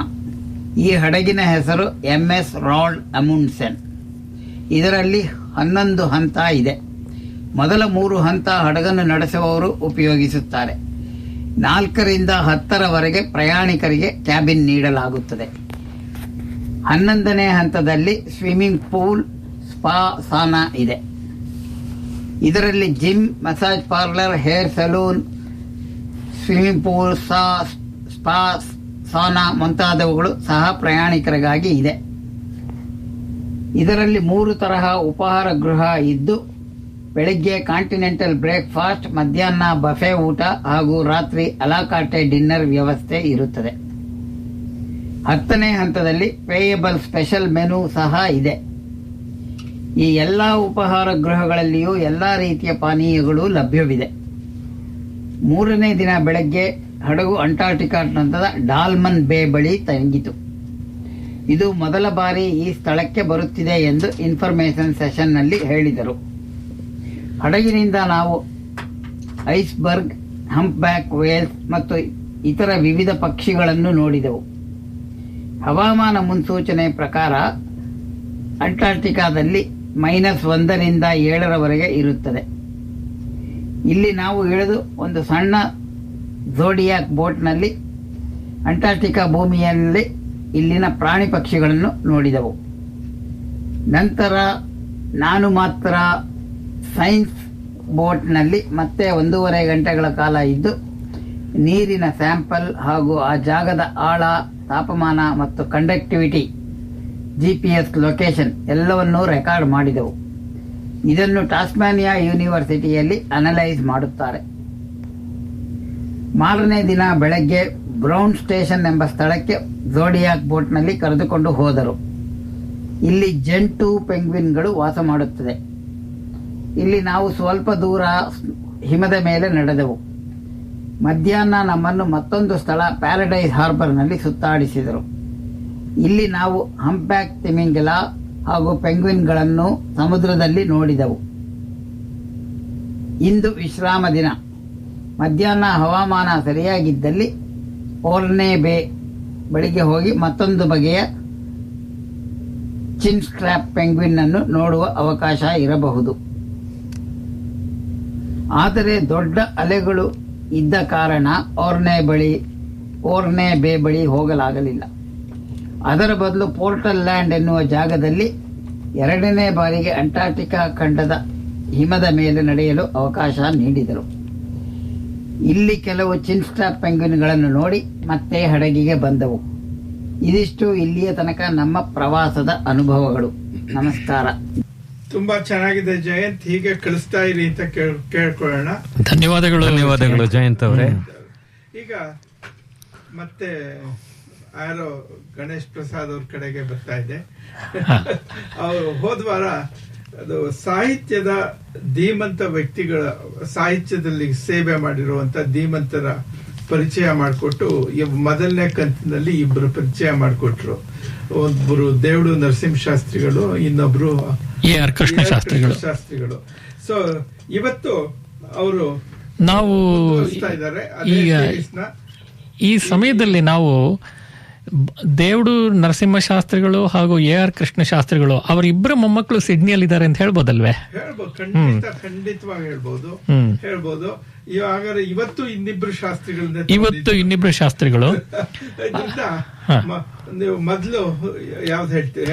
ನಾನು ನೋಡಿ, ಗಣೇಶ್ ಪ್ರಸಾದ್ ಅವರೇ, AR Krishnashastri ಅವರು ಮೊಮ್ಮಗ ಯಾರು? ನಾಗೇಶ್ ರಾಮಚಂದ್ರ ಅಂತ. ನಾಗೇಶ್ ನಿಮಗೆ ಗೊತ್ತಲ್ಲ? ಇವಾಗ ನೋಡಿ, ಶಾಸ್ತ್ರಿಗಳು ಕನ್ನಡದ ಆಸ್ತಿಗಳು ಭಾಗ 2. ಬೆಂಗಳೂರಿನ ಶ್ರೀ ಎಸ್ ವೆಂಕಟಕೃಷ್ಣ ಅವರು ಬರೆದಿರುವ ಲೇಖನಗಳನ್ನ ನಾನು ಓದ್ತಾ ಇದ್ದೀನಿ. ಇವತ್ತಿನ ದಿನ ಇಬ್ಬರು ಆಸ್ತಿಗಳು, ಅಂದರೆ ಒಬ್ಬರು ಬೆಳ್ಳಾವೆ ನರಸಿಂಹ ಶಾಸ್ತ್ರಿಗಳು ಅಂತ, ಇನ್ನೊಬ್ರು ಕೂರ ಸೀತಾರಾಮ ಶಾಸ್ತ್ರಿಗಳು ಅಂತ, ಅವರಿಬ್ಬರ ಪರಿಚಯನ ನಾನು ಓದ್ತೀನಿ. ಈಗ ಫಸ್ಟು ಬೆಳ್ಳಾವೆ ನರಸಿಂಹ ಶಾಸ್ತ್ರಿಗಳ ಬಗ್ಗೆ. ಈ ಹಿಂದೆ ನಾನು ಪರಿಚಯಿಸಿದ ಇಬ್ಬರು ಶಾಸ್ತ್ರಿಗಳ ಸಮಕಾಲೀನರೇ ಆದ ಇನ್ನೊಬ್ಬ ಹಿರಿಯ ಶಾಸ್ತ್ರಿಗಳು ಬೆಳ್ಳಾವೆ ನರಹರಿ ಶಾಸ್ತ್ರಿಗಳು ನನಗೆ ಈ ಲೇಖನ ಸರಣಿಯನ್ನು ಕೈಗೊಳ್ಳಲು ಸ್ಫೂರ್ತಿ ನೀಡಿದವರು.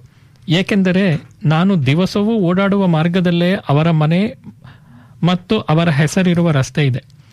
ತುಮಕೂರು ಜಿಲ್ಲೆಯ ಬೆಳ್ಳಾವೆಯಲ್ಲಿ ಸೆಪ್ಟೆಂಬರ್ 21, 1882 ಜನಿಸಿದರು. ಶ್ರೀ ಶಾಸ್ತ್ರಿಗಳು ಜನಿಸಿದ್ದು ವೇದಾಧ್ಯಯನ ಸಂಪನ್ನರ ಮನೆತನ. ಹಾಗಾಗಿ ಅವರಿಗೆ ಚಿಕ್ಕಂದಿನಿಂದಲೇ ಸಂಸ್ಕೃತ ಕಾವ್ಯ ಸಾಹಿತ್ಯಗಳ ಶಿಕ್ಷಣ ಲಭಿಸಿತ್ತು. ತಮ್ಮ 19ನೆಯ ವಯಸ್ಸಿನಲ್ಲಿ ಶಿಕ್ಷಕರಾಗಿ ವೃತ್ತಿ ಜೀವನವನ್ನು ಪ್ರಾರಂಭಿಸಿ ತುಮಕೂರು ಜಿಲ್ಲೆಯ ವಿವಿಧ ಶಾಲೆಗಳಲ್ಲಿ ತಮ್ಮ ಸೇವೆ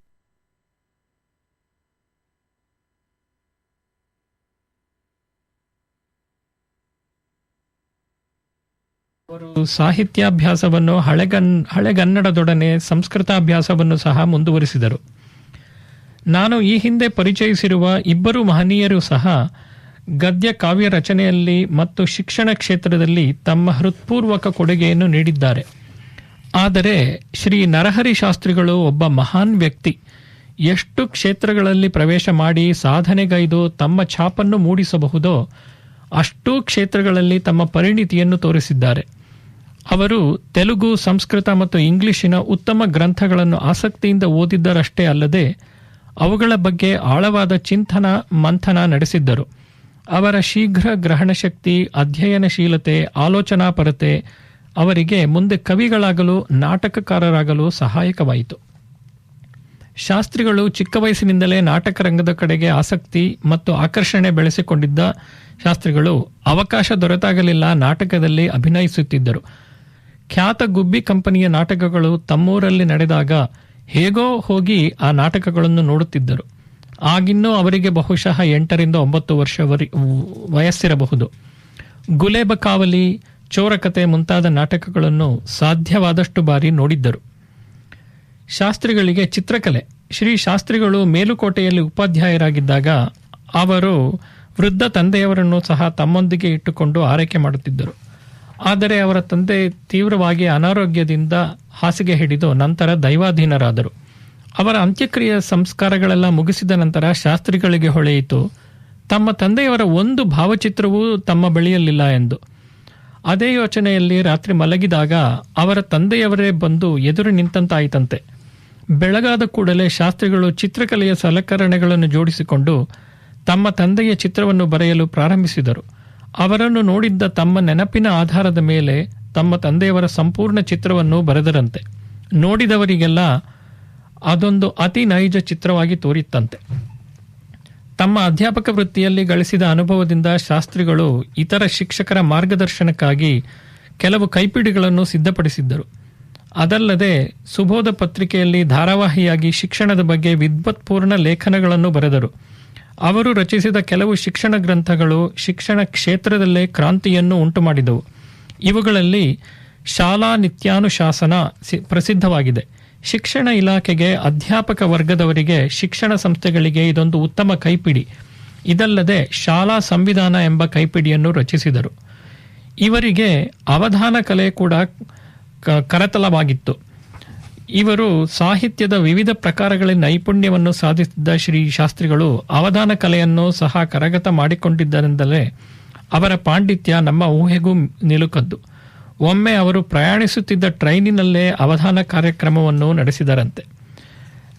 ಶಾಸ್ತ್ರಿಗಳ ಪಾಂಡಿತ್ಯವನ್ನು ಗಮನಿಸಿದ ಅಂದಿನ ಸರ್ಕಾರವೂ ಕೂಡ ಅವರಿಗೆ ಸಾಕಷ್ಟು ಪ್ರೋತ್ಸಾಹವನ್ನು ಕೊಟ್ಟು ಅವರು ರಚಿಸಿದ ಪುಸ್ತಕಗಳನ್ನು ಪಠ್ಯಪುಸ್ತಕಗಳನ್ನಾಗಿ ಆಯ್ಕೆ ಮಾಡಿ ಅವರನ್ನು ಗೌರವಿಸಿದವು.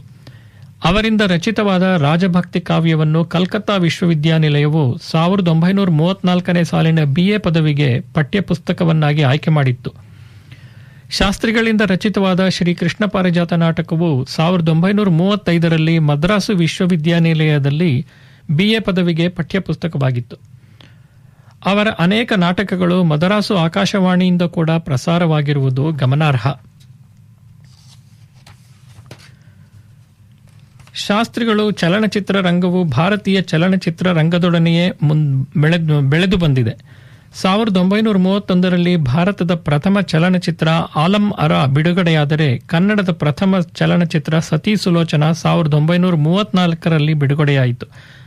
ಕನ್ನಡದ ಪ್ರಪ್ರಥಮ ಚಲನಚಿತ್ರದ ಕಥೆ, ಸಂಭಾಷಣೆಗಳು ಮತ್ತು ಗೀತೆಗಳನ್ನು ರಚಿಸಿದ ಶಾಸ್ತ್ರಿಗಳು ಕನ್ನಡ ಚಲನಚಿತ್ರ ಸಾಹಿತ್ಯಗಳ ಕುಲ ಪುರೋಹಿತರೆನಿಸಿಕೊಂಡರು. ಶ್ರೀ ಶಾಸ್ತ್ರಿಗಳ ಸಂಪೂರ್ಣ ವ್ಯಕ್ತಿತ್ವವನ್ನು ಖ್ಯಾತ ಲೇಖಕ ವಿಚಾರವಾದಿಗಳಾದ ಶ್ರೀಮಾನ್ DV ಗುಂಡಪ್ಪನವರು ತಮ್ಮ ಮಾತುಗಳಲ್ಲಿ ಈ ರೀತಿ ವರ್ಣಿಸಿದ್ದಾರೆ. ನರಹರಿ ಶಾಸ್ತ್ರಿಗಳ ಬಗ್ಗೆ ನನಗೆ ತುಂಬಾ ಮೆಚ್ಚುಗೆ. ಅವರು ಒಳ್ಳೆಯ ಜೀವನ ನಡೆಸಿದವರು, ನಿಷ್ಠಾವಂತರು, ಆಚಾರಶೀಲರು, ಪರಿಶುದ್ಧರು. ಅವರ ಪಾಂಡಿತ್ಯವನ್ನು ಅರಿಯಲು ಅವರ ನಾಟಕಗಳನ್ನು ಹೆಚ್ಚು ಹೆಚ್ಚಾಗಿ ಓದಬೇಕು, ಅಭಿನಯಿಸಬೇಕು. ತಮ್ಮ ಜೀವನದುದ್ದಕ್ಕೂ ಒಂದಾದ ಮೇಲೆ ಇನ್ನೊಂದರಂತೆ ಸಾಧನೆಗಳನ್ನು ಮಾಡುತ್ತಿದ್ದ ಶಾಸ್ತ್ರಿಗಳು ಜೂನ್ 21, 1960ರಂದು ತಮ್ಮ ಬಾಳ ಪಯಣ ಮುಗಿಸಿದರು. ನನ್ನ ಅದೃಷ್ಟವೆಂದರೆ, ಅಂದರೆ ವೆಂಕಟಕೃಷ್ಣ ಅವರು ಹೇಳ್ತಾರೆ, ನನ್ನ ಅದೃಷ್ಟವೆಂದರೆ ನಾನು ಅವರ ಮನೆಯ ಹಿಂದಿನ ಬೀದಿಯಲ್ಲೇ ಇದ್ದದ್ದು. ನೋಡಿ, ಈಗ ಇನ್ನೊಬ್ಬರು ಕನ್ನಡದ ಆಸ್ತಿ ಕೂರ ಸೀತಾರಾಮ ಶಾಸ್ತ್ರಿಗಳು ಅಂತ. ಅವರು ಜನಪ್ರಿಯವಾಗಿ ಅಥವಾ ಸರಳವಾಗಿ ಕೂರಾಸಿ ಅಂತಾನೆ ಕರೀತಾ ಇದ್ರು.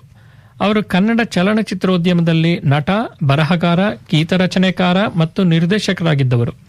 ರಂಗಭೂಮಿಯಲ್ಲಿ ವೃತ್ತಿ ಜೀವನದ ನಂತರ ಚಲನಚಿತ್ರಗಳಲ್ಲಿ ಕೂರಾಸಿ ಅವರ ವೃತ್ತಿ ಜೀವನವು ನಟ, ನಿರ್ದೇಶಕ, ನಿರ್ಮಾಪಕ, ಚಿತ್ರಕಥೆಗಾರ, ಗೀತರಚನೆಕಾರ, ಸಂಗೀತ ಸಂಯೋಜಕರಾಗಿತ್ತು. ಅವರು ಕನ್ನಡ ಚಿತ್ರರಂಗದ ಇತಿಹಾಸದಲ್ಲಿ ಅತ್ಯಂತ ಪ್ರಭಾವಶಾಲಿ ವ್ಯಕ್ತಿಗಳಲ್ಲಿ ಒಬ್ಬರು ಎಂದು ಪರಿಗಣಿಸಲಾಗಿದೆ. ಶಾಸ್ತ್ರಿಗಳು ತಮ್ಮ ಚಲನಚಿತ್ರ ವೃತ್ತಿಜೀವನವನ್ನು ಪೌರಾಣಿಕ ಚಲನಚಿತ್ರ ರಾಜಸೂಯ ಯಾಗ 1937ರಲ್ಲಿ ನಟನಾಗಿ ಆರಂಭಿಸಿದರು. ನಟನಾಗಿ ಅಲ್ಪಾವಧಿಯ ನಂತರ ಅವರು ಮಹಾಕವಿ ಕಾಳಿದಾಸ 1955 ಚಲನಚಿತ್ರಕ್ಕಾಗಿ ನಿರ್ದೇಶಕ, ಗೀತ ರಚನೆಕಾರ, ಬರಹಕಾರ ಮತ್ತು ಸಂಗೀತ ಸಂಯೋಜಕರಾಗಿ ಮಾರ್ಪಟ್ಟರು. ಇದು ವರ್ಷದ ದೊಡ್ಡ ವಾಣಿಜ್ಯ ಮತ್ತು ವಿಮರ್ಶಾತ್ಮಕ ಯಶಸ್ಸಾಗಿ ಹೊರಹೊಮ್ಮಿತು. ಈ ಚಿತ್ರವು ಅತ್ಯುತ್ತಮ ಚಲನಚಿತ್ರಕ್ಕಾಗಿ ರಾಷ್ಟ್ರಪತಿಗಳ ಬೆಳ್ಳಿ ಪದಕವನ್ನು ಗೆದ್ದುಕೊಂಡಿತು. ಕುರಾಸಿ ಅವರಿಗೆ 1954ರಲ್ಲಿ ಗುಬ್ಬಿ ವೀರಣ್ಣನವರ ಬೇಡರ ಕಣ್ಣಪ್ಪ ಚಿತ್ರದ ಪ್ರಮುಖ ಪಾತ್ರವನ್ನು ನೀಡಲಾಯಿತು. ಆದಾಗ್ಯೂ ಹಾಂಗ್ಕಾಂಗ್ನ ಶಾ ಬ್ರದರ್ಸ್ ಸ್ಟುಡಿಯೋದ ನಿರ್ದೇಶನ ವಿಭಾಗದಲ್ಲಿ ಕೆಲಸ ಮಾಡುವ ಅವಕಾಶ ಸಿಕ್ಕಿದ್ದರಿಂದ ಅವರು ಈ ಗುಬ್ಬಿ ವೀರಣ್ಣನವರ ಆಮಂತ್ರಣವನ್ನು ತಿರಸ್ಕರಿಸಿದರು. ಈ ಪಾತ್ರವನ್ನು ನಂತರ ರಾಜ್ಕುಮಾರ್ ಅವರು ನಿರ್ವಹಿಸಿದರು. ನಮಗೆಲ್ಲ ಗೊತ್ತಿರುವಂತೆ ರಾಜ್ಕುಮಾರ್ ಅವರು ಕನ್ನಡ ಚಿತ್ರರಂಗದ ಆರಾಧ್ಯ ದೈವವಾಗಿ ಹೊರಹೊಮ್ಮಿದರು. ನೋಡಿ, ಕೂರಾಸಿ ಅವರು ಬೇಡ ಅಂದಿದ್ದಕ್ಕೆ ರಾಜ್ಕುಮಾರ್ ಅವರಿಗೆ ಸಿಕ್ಕಿತು. ಕನ್ನಡ ಭಾಷೆಯ ಹೊರತಾಗಿ ಶಾಸ್ತ್ರಿಗಳು ಮಲಯ ಭಾಷೆಯಲ್ಲಿ ಚಲನಚಿತ್ರಗಳನ್ನು ನಿರ್ದೇಶಿಸಿದ್ದಾರೆ. ಕುರಾನ ಕಾವ್ ಮತ್ತು ಇಮಾಮ್ ಇವೆರಡು ಜಪಾನ್ ಅಂತಾರಾಷ್ಟ್ರೀಯ ಚಲನಚಿತ್ರೋತ್ಸವಕ್ಕೆ ಆಯ್ಕೆಯಾದವು. ಈ ಮೂಲಕ ಅವರು ಅಂತಾರಾಷ್ಟ್ರೀಯ ವೇದಿಕೆಯಲ್ಲಿ ಪ್ರದರ್ಶಿಸಿದ ಕರ್ನಾಟಕದ ಮೊದಲ ನಿರ್ದೇಶಕರಾದರು. ಅವರ ನಿರ್ದೇಶನಕ್ಕಾಗಿ ಅವರು ಅಂತಾರಾಷ್ಟ್ರೀಯ ಪ್ರಶಸ್ತಿಯನ್ನು ಸಹ ಪಡೆದರು. ಈ ರೀತಿಯಲ್ಲಿ ಶ್ರೀ ಕುರಾಸಿ ಅವರು ಅಂತಾರಾಷ್ಟ್ರೀಯ ಚಲನಚಿತ್ರ ರಂಗದಲ್ಲಿ ಸ್ಪರ್ಧಿಸಿ ಪುರಸ್ಕಾರ ಗಳಿಸಿದ ಮೊಟ್ಟ ಮೊದಲ ಭಾರತೀಯರು ಹಾಗೂ ಕನ್ನಡಿಗರು. ಇನ್ನೊಂದು ದಿಕ್ಕಿನಲ್ಲಿ ನೋಡಿದರೆ ಅವರು ಕನ್ನಡ ಚಿತ್ರರಂಗದಲ್ಲೇ ಮುಂದುವರೆದಿದ್ದರೆ ಅವರೊಬ್ಬ ನಟ, ನಿರ್ಮಾಪಕ, ನಿರ್ದೇಶಕ ಆಗಿ ಇಡೀ ಚಿತ್ರರಂಗದಲ್ಲಿ ಅದ್ವಿತೀಯರಾಗಿರುತ್ತಿದ್ದರು. ಆದರೆ ಮುಂದೆ ನಟ ಸಾರ್ವಭೌಮರಾಗಿ ಖ್ಯಾತರಾದ ಡಾಕ್ಟರ್ ರಾಜ್ಕುಮಾರ್ ಅವರು ಕನ್ನಡ ಚಿತ್ರರಂಗಕ್ಕೆ ಬರುತ್ತಿದ್ದರೋ ಇಲ್ಲವೋ ಹೇಳಲಾಗದು. ಆದರೆ ನಟ ಸಾರ್ವಭೌಮರನ್ನು ಕಂಡಿದ್ದ ನಮಗೆ ಅವರಿಲ್ಲದ ಚಿತ್ರರಂಗವನ್ನು ಊಹಿಸುವುದು ಸಹ ಅಸಾಧ್ಯ. ಇದು ಈ ಲೇಖನಗಳ ಸಂಪಾದಕರು ಶ್ರೀ ಎಸ್ ವೆಂಕಟಕೃಷ್ಣ ಅವರು ವಿವಿಧ ಮೂಲಗಳಿಂದ ಸಂಗ್ರಹಿಸಿ ಪ್ರಸ್ತುತಪಡಿಸಿದ್ರು. ನಂದು ಕೆಲಸ ಬರೀ ಅದನ್ನ ಓದುವುದು ಮಾತ್ರ. ನಮಸ್ಕಾರ. ನೀವು ಬಡಿಸ್ತಾ ಇದ್ದೀರಾ, ಅವರು ಅಡಿಗೆ ಒಬ್ರು ಅಡಿಗೆ ಮಾಡಿದ್ರೆ ನೀವು ಬಡಿಸ್ತಾ ಇದ್ದೀರಿ. ಮತ್ತೆ ನಮ್ಮ ಶ್ರೋತೃಗಳು ಊಟ ಮಾಡ್ತಿದ್ದಾರೆ ಅಂತೀರಾ? ನೋಡಿ, ನಮ್ಗೆ ಆಶ್ಚರ್ಯ ಆಗುತ್ತೆ. ಯಾಕೆಂದ್ರೆ ನಾವು ಬಸವನಗುಡಿಯಿಂದ ನಮ್ಮನೆ ಜಯನಗರಕ್ಕೆ ಬರ್ಬೇಕಾದ್ರೆ ತ್ಯಾಗರಾಜ ನಗರದ ಮೂಲಕ ಹಾದು ಹೋಗ್ಬೇಕು. ಇವ್ರ ಮನೆ ಮುಂದೆನೆ ನಡ್ಕೊಂಡು ಹೋಗ್ತಾ ಇದ್ವಿ. ನಮ್ಗೆ ಆಮೇಲೆ ಗೊತ್ತಾಯ್ತು ಕುರಾ ಸೀತಾರಾಮ್ ಶಾಸ್ತ್ರಿಗಳ ಮನೆ ಇದು ಅಂತ. ಅದ್ ಯಾವ್ದೋ ಒಂದು ಇದ್ರಲ್ಲಿ ಯಾವ್ದೋ ಗಂಡು ಹೆಣ್ಣಿನ ಸಮಾಚಾರದಲ್ಲಿ ಅವ್ರ ಮಗಳನ್ನ ಮೀಟ್ ಮಾಡಿ, ಡಾಕ್ಟರ್ ಆಕೆ ಅವ್ರ ಮಗಳನ್ನ ಮೀಟ್ ಮಾಡಿದ್ದು ಜ್ಞಾಪಕ ಇದೆ. ಕುರಾ ಸೀತಾರಾಮ್ ಶಾಸ್ತ್ರಿಗಳ ಮಿಸಸ್ ಪತ್ನಿಯವರು ನಮ್ಮನೆಗೆ ಕೂಡ ಬಂದಿದ್ರು. ಅದೇ ಇದ್ರಲ್ಲಿ ನೋಡಿ, ಇದೇ ರೀತಿ ನಾವು ಹೇಳ್ಕೋಬೇಕು ಅಂತಂದ್ರೆ ನಾವು ಮಾಸ್ಟರ್ ಹಿರಿಯಣ್ಣನವರ ಮನೆ ಮುಂದೆ ಒಂದ್ 4 ಸಲ ಓಡಾಡಿದೀವಿ. ಯಾಕೆಂದ್ರೆ ನಮ್ಮ ಮನೆಯಿಂದ ಹೋಗ್ಬೇಕಾದ್ರೆ ಅವ್ರ ಮನೆ ಮುಂದೆ ಹೋಗ್ಬೇಕಾಗಿತ್ತು. ಮಾಸ್ಟರ್ ಹಿರಣ್ಣಯ್ಯ ನಮ್ ಕಾಲೇಜ್ಗೂ ಬಂದಿದ್ರು. ನಾವು ಇಂಜಿನಿಯರಿಂಗ್ ಮಾಡುವಾಗ ನಮ್ ಕಾಲೇಜಿಗೆ ಬಂದ್ ಭಾಷಣ ಕೊಟ್ಟಿದ್ರು. ಹೌದು, ನಮ್ ಕಾಲೇಜ್ಗೂ ಬಂದಿದ್ರು ಅವರು. ಚೆನ್ನಾಗಿದೆ ಅದು. ಈಗ ಇವರು ಸೀತಾರಾಮ್ ಶಾಸ್ತ್ರಿಗಳ ವಿಚಾರ ಹೇಳಿದ್ರಿ, ಅವ್ರದೇ ಒಂದು ರಚನೆಯನ್ನು ಕೇಳೋಣ. ಈಗ ಕೇಳಿ.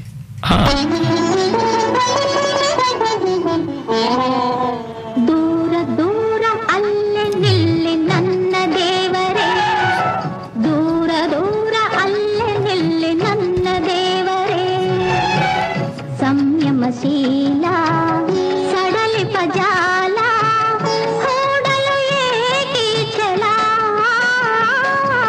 ಪ್ರೇಮ ಗಂಗೆ ಅಲ್ಲು ಏಕೆ ಮಡಿ ಮೈಲಿಗೆ, ಪ್ರೇಮ ಗಂಗೆ ಅಲ್ಲು ಏಕೆ ಮಡಿ ಮೈಲಿಗೆ, ಒಲವಿಗೂ ಎಲ್ಲೇ ಇರುವುದೆ ನಲ್ಲೇ ಸಲ್ಲದು ಈ ಕಾತರ, ದೂರ ದೂರ ಅಲ್ಲೇ ನಿಲ್ಲಿ ನನ್ನ ದೇವರೇ, ದೂರ ದೂರ ಅಲ್ಲೇ ನಿಲ್ಲಿ ನನ್ನ ದೇವರೇ.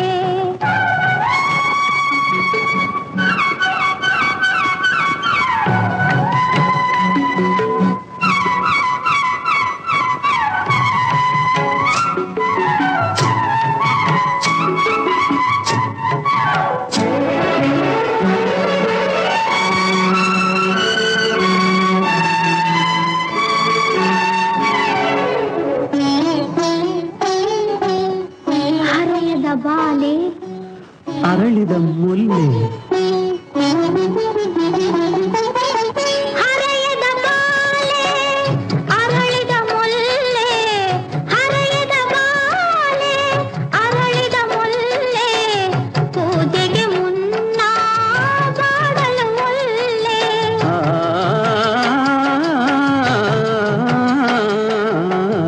ಅರಳದ ಬಾಡದ ಅರಗಿಳಿ ನೀನು, ಅರಳದ ಬಾಡದ ಅರಗಿಳಿ ನೀನು, ಕಹಿ ವಿಷವಲ್ಲ ಒಲವಿನ ಜೇನು, ಕಹಿ ವಿಷವಲ್ಲ.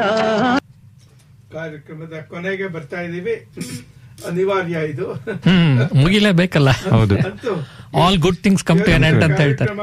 ವೈವಿಧ್ಯಮಯವಾಗಿತ್ತು ಅಂತ ನಾನು ಹೇಳ್ತೀನಿ. ಒಂದು ಕಡೆ ಮೆಟ್ರೋ, ನಮ್ಮ ಇದು ಆಧುನಿಕ ಇವತ್ತಿನ ಕಾಂಟೆಂಪರರಿ ವಿಚಾರ ಆಯ್ತು. ಆಮೇಲೆ ಮತ್ತೊಂದು ಕಡೆ ನೀತಿ ಕಥೆ ಆಯ್ತು. ಆಮೇಲೆ ಧೀಮಂತರಿಬ್ಬರ ಪರಿಚಯ ಆಯ್ತು. ಇನ್ನೇನ್ ಬೇಕು ಹೇಳಿ ಅಂತೂ ಕಾಲ ಕಳೆದಿದ್ದು ತುಂಬಾ ಚೆನ್ನಾಗೇ ಇತ್ತು. ಹೀಗೆ ಇವತ್ತು ನಮ್ಮ ಒಡನೆ ಸಹಕರಿಸಿದ ಶಶಿಕಾಂತ್ ಅವರಿಗೆ ಮತ್ತು ಗಣೇಶ್ ಪ್ರಸಾದ್ ಅವರಿಗೆ ನಮ್ಮ ಧನ್ಯವಾದಗಳು. ನಮಸ್ಕಾರ. ಹೀಗೆ ನಮ್ಮ ಸ್ಟುಡಿಯೋಗೆ ಬಂದು ಈ ತರ ಒಂದಲ್ಲ ಒಂದು ವಿಚಾರ ತಿಳಿಸ್ಕೊಡ್ತಾ ಇದ್ದೀನಿ ಅಂತ ಕೇಳ್ಕೊಳ್ಳೋಣ. ಖಂಡಿತವಾಗಿ. ಹಾಗೆ ನಮ್ಮ ಶ್ರೋತೃಗಳು ಕೂಡ ರೇಡಿಯೋ ಪ್ರೋಗ್ರಾಮ್ ಕೇಳಿ ಅವರ ಅನಿಸಿಕೆಗಳನ್ನ ನಮಗೆ ಫೋನ್ ಮಾಡಿ ತಿಳಿಸಿ, ಇಲ್ಲ ಅಂತಂದ್ರೆ ಇಮೇಲ್ ಮಾಡ್ತಾ ಇರಿ, ಹೇಗಾರು ನಮಗೆ ತಿಳಿಸ್ಕೊಡಿ. ಅವಾಗ ನಮಗೂ ಸಂತೋಷ ಆಗುತ್ತೆ ಅಂತ ಕೇಳೋಣ. ಇನ್ನು ಹೀಗೆ ಹೇಳ್ತಾ ನಿಮ್ಮ ಭೇಟಿ ಮುಂದಿನ ಭಾನುವಾರ ಡಿಸೆಂಬರ್ 14ರಂದು ಮಧ್ಯಾಹ್ನ 1 ಗಂಟೆಗೆ. ಒಂದು ಮುನ್ಸೂಚನೆ ಕೊಡ್ತಾ ಇದ್ದೀನಿ. ಡಿಸೆಂಬರ್ 10 ನೊಬೆಲ್ ಪ್ರೈಸ್ಗಳ ವಿತರಣೆ ಆಗುತ್ತೆ. ಪ್ರಾಯಶಃ ಡಿಸೆಂಬರ್ 14ರ ಪ್ರೋಗ್ರಾಮು ಪೂರ್ತಿಯಾಗಿ ನೊಬೆಲ್ ಪ್ರೈಸ್ಗಳನ್ನ ಕುರಿತಾಗಿರುತ್ತೆ ಅಂತ ನನ್ನ ಇದು ನೋಡೋಣ ಹೇಗಾಗತ್ತೆ. ಹೀಗೆ ಹೇಳ್ತಾ ನಿಮ್ಮನ್ನ ಬೀಳ್ಕೊಡ್ತಾ ಇದ್ದೀವಿ. ನಾನು ಸಿಡ್ನಿ ಶ್ರೀನಿವಾಸ್, ನಮಸ್ಕಾರ. ನಾನು ಶಶಿಕಾಂತ್, ನಮಸ್ಕಾರ. ನಾನು ಗಣೇಶ್ ಪ್ರಸಾದ್, ನಮಸ್ಕಾರ. ನಿಮ್ಮ ಭೇಟಿ ಮುಂದಿನ ಭಾನುವಾರ. ಒಲವಿನ ಜೇನು